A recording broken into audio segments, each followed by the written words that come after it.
ಆ ಊರಲ್ಲೇ ಅಕ್ಕಿ ಬೆಳೆಯೋದ್ರಿಂದ ಯಾವಾಗಲೂ ಕಳ್ಸೋ ಥರ ಈ ಸಾರಿನೂ ಅಕ್ಕಿನೆಲ್ಲ ಕಳಿಸಿದ್ರು. ಇನ್ನು ಅದನ್ನು ಫಸ್ಟ್ ಫ್ಲೋರಲ್ಲಿ ಇರೋದ್ರಿಂದ ಒಂದೇ ಮೂಟೆಲಿ ತರೋಕ್ಕಾಗಲ್ಲ ಅಂತೇಳಿ ಡಿವೈಡ್ ಮಾಡಿ 2 ಬ್ಯಾಗ್ ಹಾಕ್ಕೊಂಡು ಮೇಲೆ ತೊಗೊಂಡು ಬಂದಿದ್ವಿ. ಇನ್ನು ಡೈಲಿ ಬಳಸೋಕ್ಕೆ ಅಂತೇಳಿ ಬಕೆಟೆಲ್ಲ ಹಾಕಿಟ್ಕೊತಾ ಇದ್ದೀನಿ. ಮತ್ತು ಲಾಸ್ಟ್ ಟೈಮ್ ಈರುಳ್ಳಿ ಪಲಾವ್ ಎಲ್ಲ ಇಡಬೇಕು ಅಕ್ಕಿಗಳ ಬೀಳಲ್ಲ ಅಂದರೆ ಜಾಸ್ತಿ ಜನ ಈರುಳ್ಳಿ ಹಾಳಾಗಲ್ವ ಕೊಳ್ತೋಗುತ್ತೆ ಅಂತೇಳಿ ಕೇಳಿದರು. ಈರುಳ್ಳಿ ಕಂಪ್ಲೀಟಾಗಿ ಡ್ರೈ ಆಗಿದ್ದರೆ ಯಾವುದೇ ರೀತಿ ಏನೂ ಆಗೋದಂಗಿಲ್ಲ.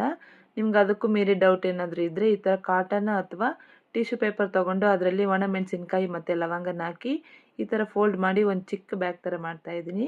ಒಂದು ಉಂಡೆ ಕಟ್ಟಿದ್ರೆ ಸಾಕು. ಅದಕ್ಕೆ ದಾರ ಅಥವಾ ನಾನು ನೋಟ್ಗೆ ಹಾಕೋ ರಬ್ಬರ್ ಇರುತ್ತಲ್ಲ ಅದನ್ನು ಹಾಕಿ ಈ ಥರ ಗಂಟು ರೆಡಿ ಮಾಡಿಕೊಂಡು ಅದನ್ನು ಅಕ್ಕಿ ಮೂಟೆನಲ್ಲಿ ಹಾಕಿಡ್ತಾ ಇದ್ದೀನಿ.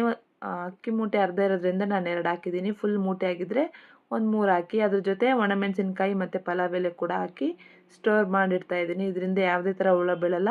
ಆರಾಮಾಗಿ ಒಂದು 4-5 ತಿಂಗಳಂತೂ ನೀಟಾಗಿರುತ್ತೆ ಅಕ್ಕಿ. ನೀವೊಂದು ಸಾರಿ ಇಟ್ಬಿಟ್ಟು ನೋಡಿ. ಮತ್ತು ಇದು ನಾನು ಲಾಸ್ಟ್ ಟೈಮ್ ಅಕ್ಕಿ ಮೂಟೆಯಲ್ಲಿ ಹಾಕಿಟ್ಟಿರೋ ಪಲಾವ್ ಎಲೆ ಮತ್ತು ಈರುಳ್ಳಿ ಆಲ್ಮೋಸ್ಟ್ 5 to 6 months ಆಯಿತು. ನೋಡಿ ಬೇಕಾದರೆ ಈರುಳ್ಳಿ ಯಾವುದೇ ರೀತಿ ಕೊಳ್ತೋಗಿಲ್ಲ.